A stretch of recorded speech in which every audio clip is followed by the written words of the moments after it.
Skill number 5, how to close. How to close.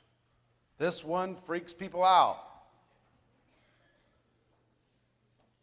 For the professional, closing is a natural byproduct of following up. You're going to follow up. You're going to ask some questions. Attempt to close. If you can, fine. If you can't, next exposure. You're going to go from exposure to exposure to exposure to exposure, condensing them as much as possible. That your goal is education and understanding, not getting someone. You need good posture in closing, which takes a little bit of work, and you need to ask good questions. You need to ask good questions. Got it? I know I went kind of quick. How the pros approach it. 1, they are emotionally detached when they're in the closing process. They're looking to help a person make a positive decision for themselves. 2, their goal is education and understanding. 3, they are extremely assumptive. They're genuinely shocked when a person doesn't want to join. They're like, what, really? They're just assuming. Their language is assuming. Most amateurs don't realize it, but they are apologizing the entire time. They're apologizing when they're inviting. They're apologizing when they're answering questions. They're apologizing when they're following up. They're apologizing when they're closing, and they're wondering why they're not getting results. They're apologizing all the time. Think about your language and your posture.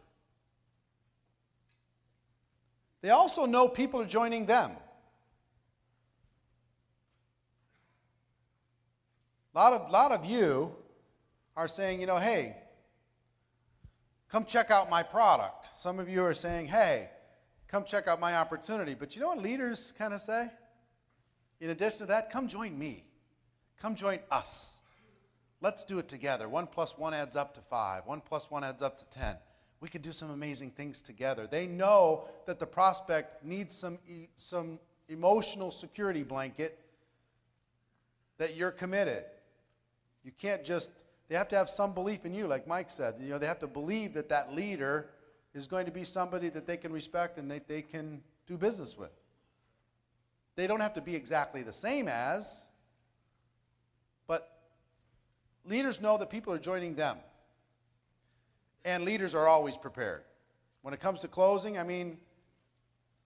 you see somebody after a presentation, after a meeting, and they got a prospect who's interested, and they're like, where's my stuff? Do you have one of those brochures? Do you have a CD? Do you have an application? Do you have this? Do you have a product sample? I don't have. Amateurs do that. Professionals don't. They're just ready. They got their packets. They got their products. They are good to go. Always prepared. And they ask great questions. They just ask great questions. So let's talk about those questions. Immediately after any exposure, I'm going to give you a few questions. There's a lot of questions that you can ask and you can go after. I've found that if you can reduce them down to as few as possible that everybody does on the team, it's better for you. Amateurs say, hey, what did you think? I said that for years. I was confused why I wasn't getting good results. Asking, what did you think, invites the critic. What did you think? Well, it invites the objection.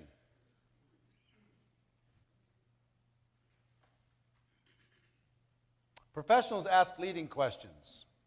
Did it make sense? Pretty exciting, isn't it? What did you like best about what you just saw? That's my favorite. What did you like best about what you just saw? Some people like to say, what do you like more, the product or the opportunity? My favorite of all of these is what did you like best? You watched the DVD. Did you see the DVD? Yes. What did you like best? Did you listen to the CD? Yes. What did you like best? Did you listen to the conference call? Yes. What did you like best? Did you watch the webinar? Yes. What did you like best? Did you see the online video? Yes. What did you like best? They will tell you. And it's going to be generally positive. What did you like best? Follow-up question I like a lot. Oops. Hold on.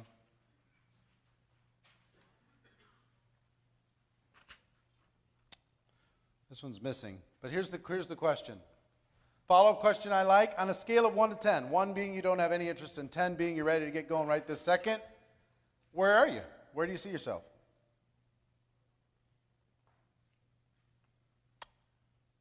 And I wait for the answer. So if I go to Adriana, what did you like best about what you just saw? Give me an answer. Make something up. Seems like people are making money.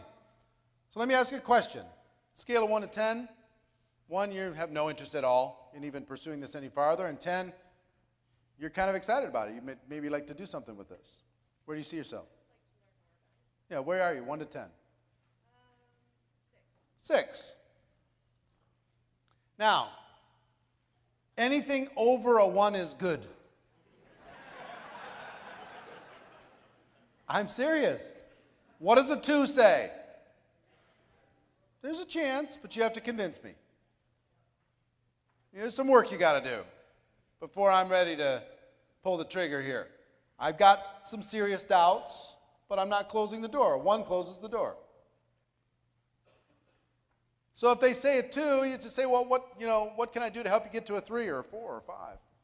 Well, I need to know more about the product. I need to check this thing out. I need to see if it's for real. I got to do this. I got to do that. And then you just set up the next exposure to do that. If they say a 6, 7, 8, and they say it with a little bit of energy, I go right into a 4-question process that I've used for 20 years.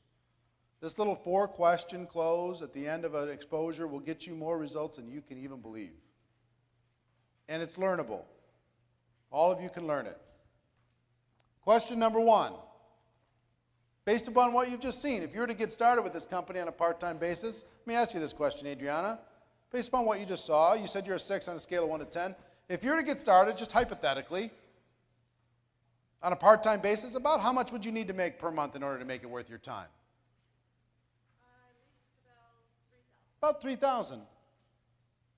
I don't say, hey, would you like to make $10,000 a month? I don't say that.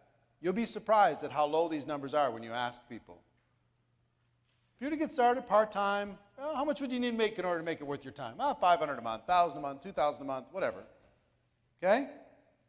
Simple question. Questions in the book, too, so you'll be able to take a look at it any time.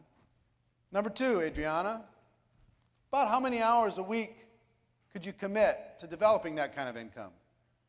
Well, I work about 80 hours a week, so maybe 5 or 10. 5 or 10 hours a week to develop a $3,000 a month income? Okay, fair enough, because you work 80 hours a week, you say?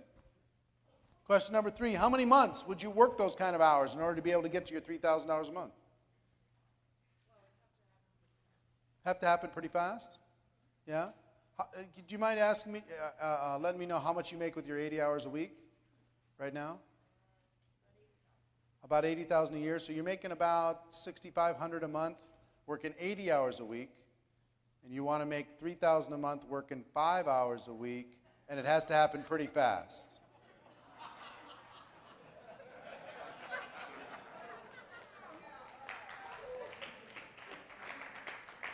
I just want to be real with you. We might need to adjust some of those expectations or something, I'm just trying to understand where you're at. You know what I mean? I want to help. Okay? So how many months would you be willing to commit 5 to 10 hours a week to develop a $3,000 monthly income? 9 months. 9 months. Fantastic. So question number 4, if I could show you how to develop an income of $3,000 per month, working about 5 to 10 hours a week over the course of the next 9 months, would you be ready to get started? Sure.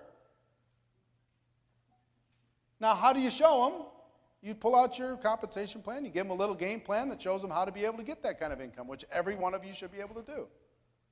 Not hard. You got to get X number of people. You're going to, get to this rank, get to that rank, make these different things happen. You work out a game plan. 5 to 10 hours a week is how many 15-minute blocks?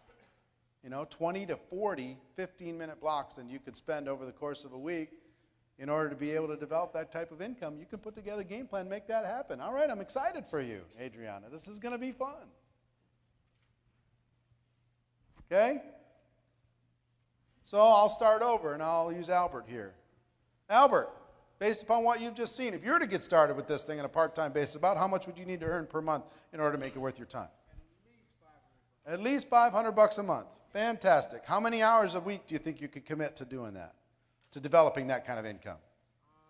Probably about 5, 6 hours. 5, 6 hours a week. And how many months would you be willing to work that 5, 6 hours a week, building up that $500 a month income? Couple months? All right. So if I could show you how to develop that $500 a month over the next couple months, working 5, 6 hours a week, would you be ready to get started? Yeah, why not? I'm just giving him his answers back to him. I'm asking him what he would call success in this business. When I ask question number 1,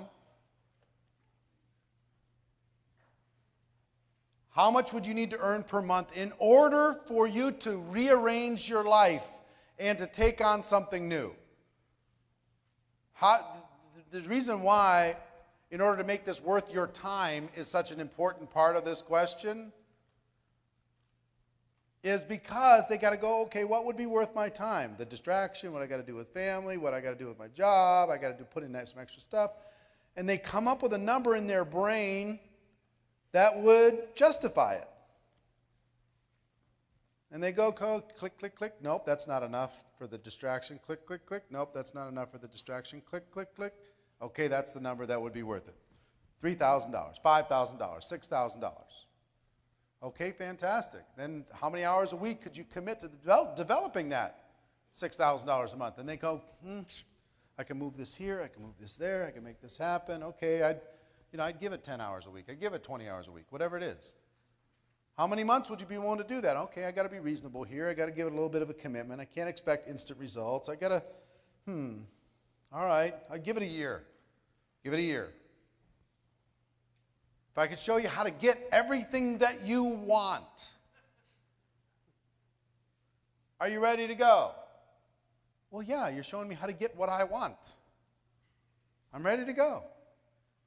Now, they're either going to be ready to go or they're going to go, I got to talk to my spouse. I'm just not sure about the time. I just don't know about the money. It's the holidays. I got to pay for Christmas. I got to figure out how I'm going to do all this stuff. You say, listen, no pressure, no drama. Don't worry about it. What can I do to help you become a little bit more comfortable? And just move them to the next exposure. And after that next exposure, help them ask the questions again. Maybe the answers adjust a little bit. Then move them to the next exposure, ask them the questions again. Your job is to ask the questions and help them come up with a decision that they want, not one that you want. You want to make $50,000 a month? You want to make $20,000 a month? You want to change your life? You want to walk away from your job? Well, maybe they don't. You don't know. These 4 questions will liberate you and will liberate them. Okay? If their expectations are unrealistic, you got to just say they're unrealistic. You got to either change your income goal, your hours goal, or your month's goal, but I can't show you how to get to $10,000 a month working 1 hour a week over the course of the next 3 weeks. I can't do it. You can have your 10,000, but it might be more hours or more months to get there. Again, what would a consultant say if somebody was unrealistic?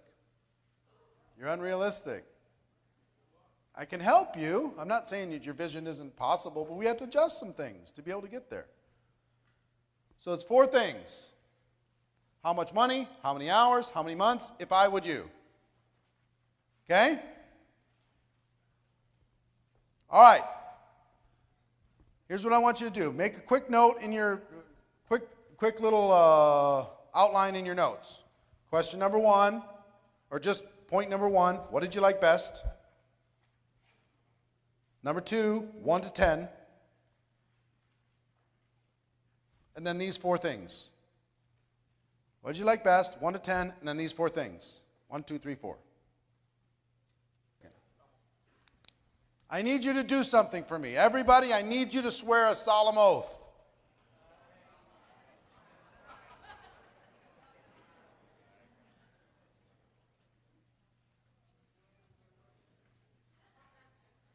This word needs to go away. I don't want you talking about the industry of network marketing anymore. Let it go. Erase that word. And I'm going to tell you why. If you replace that word with profession, the ripple effect in your organization will be so radical and so massive you won't even be able to measure it. Talking about our industry does one thing, but when you talk about our profession, the profession of network marketing, the career path of network marketing, this is a group of professionals, not just a group of people stuck in an industry. Let go of industry. Throw it away. Play a game where you got to put $1 in the cookie jar every time you say industry. Let it go. Kill that word. Replace it with profession. Watch what happens. Watch your group pride grow. Watch the aspiration of people to become professional grow. Let go of industry. That's become pervasive in network marketing, and we need to be focused on our profession. Why did we start Network Marketing Pro in the first place? To try and raise the level of professionalism from this little backstreet hucksters to a real career. So the skills that I'm teaching you today are about career skills. They're about profession skills. The amateur just throws a bunch of stuff up against the wall, sees what happened. The professional says, I'm going to learn how to find people with unending ability. I'm going to learn how to invite them and teach them with a process that's simple and makes sense. Direct, indirect, super indirect, 8 steps. If I would you, I'm going to confirm it. I'm going to follow up, do what I said I was going to do. If I get questions and objections, I'm ready for them. I know exactly what to do. Question, story, story, question. I'm good to go. When it comes to closing, I'm going to ask 6 questions. Did it make sense? See what I'm saying? What else did you learn in this process? Any other distinctions? Yeah.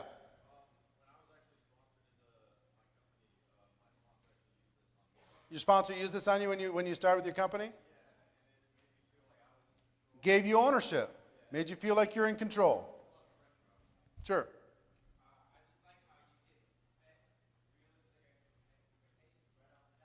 You don't even set them. They set them. You know what you'll find is they'll be way more realistic than you will in real life, because they're used to, if they're going to take a part-time job, what are they expecting to make in a part-time job? 20 bucks an hour? Let's say 20 or less for a part-time job. They're not going to throw out an expectation where all of a sudden they're making $50, $100 an hour. They won't be able to do it with integrity. So they'll set something based upon, okay, how many hours, what do I want to make? All right, let me add that up. If you could show somebody they can make 50 bucks an hour, which they can make in network marketing, 250 a week, working 5 hours a week, they can do that. That's doable, right? Most of them won't believe you, but yeah, question or insight, yeah. If they give you anything that's unreasonable, say, look, I'd love to help you, but one of your numbers needs to change. You got to change the number of hours you're working. You got to change the number of months. You got to change the amount. And like I said with Adriana, she told me she was working 80 hours a week to earn $6,500 a month, but she wanted to work 5 hours a week and earn an extra $3,000 a month, and it had to happen fast. I was like, what? How long did it take you to build up to your $6,500 a month working 80 hours a week? How many months did you give that? No, I know, but you just made it up? No, I just made it up. Okay. She just gave me an example. Okay, fair enough. The cross-examination of Adriana has concluded. Leave her alone. Sorry. What if you're at like a home meeting or something, you've got a group of people that you've just gone through this, and so do you go through those 6 questions? I wouldn't do it with the group. This is something you do individually. This is a personal thing. you know, you're going to be asking people for their own personal path. You know, if I've got multiple people at the end of a presentation, I'm going to say, you know, look, let's set up a time for each of us to talk. And when we talk, or I pull them aside and let me ask you a couple of questions based upon what you just saw. You know, what'd you like best? Based upon what you just saw, 1 to 10, off we go. Yeah. What if you're talking to somebody who's a veteran of the industry and has experience making 30, 100,000 a month, and they know that where they've been, they can do that. So, and your company, it may not. She's asking, what if you're talking to a veteran in the industry and they're not sure if your company can deliver on their expectations? Just have to have an honest conversation. You know, there's two kinds of companies in network, Mark, or many kinds, but there's the two extremes. One company, you can make a lot of money up front and the residual is very low and it takes forever to develop. Other companies, there's a lot of residual from day one and it takes longer to be able to develop your income. And there's everything in between. There's no right, there's no wrong, but you just got to ask a person what they want based upon their experience, et cetera, et cetera. You know, everybody pays the same amount. It's just different kinds of compensation structures based upon different immediate gratification, delayed gratification, more residual, long-term passive, or less passive and get more money up front. Who knows what's right, what's wrong? Everybody makes their own decision. Okay? So just have the conversation. All right, one more. After the four questions closed, when they were not ready to go, Yep. I felt extremely comfortable rolling right back into it if I were you at the next two. Yeah, exactly. You felt very comfortable if they weren't ready to go, just moving them if I would you to the next exposure. Do you see how these little hooks, you have a little if I would you that you can fall back on no matter what. You've got a little question or story that you can fall back on no matter what. You see what I mean? Just some structure, some little structure. Now, we just did one exercise on this. How many people feel significantly more confident after one exercise? What if you practiced that and taught that in your trainings, and you spent 10 minutes teaching people how to help the person make a positive decision at the end of an exposure? 10 minutes. Would that impact your organization? Could you create a video on that, put it on YouTube, have people watch it? On each one of these skills? Could you, when this book comes out, make sure people get the book and they study that one chapter that's probably 10 pages long? That covers all of the psychology of how that thing works? Sure. A few bucks. Oh wow, again super stuff here, and again great to see Eric again from stage. You know, for us who experienced it live in 2012 in Vegas, we are pumped and ready to get into Vegas this year, here 2013, to get in there as well. So let's just tick off this video right now and make sure we have that ticked off on our list, video number 5, and get ready for video number 6, which is helping your new distributor, new associate to get started right. Things that we already are going on with here. So Networks Go Pro, you find the next video there. See you inside.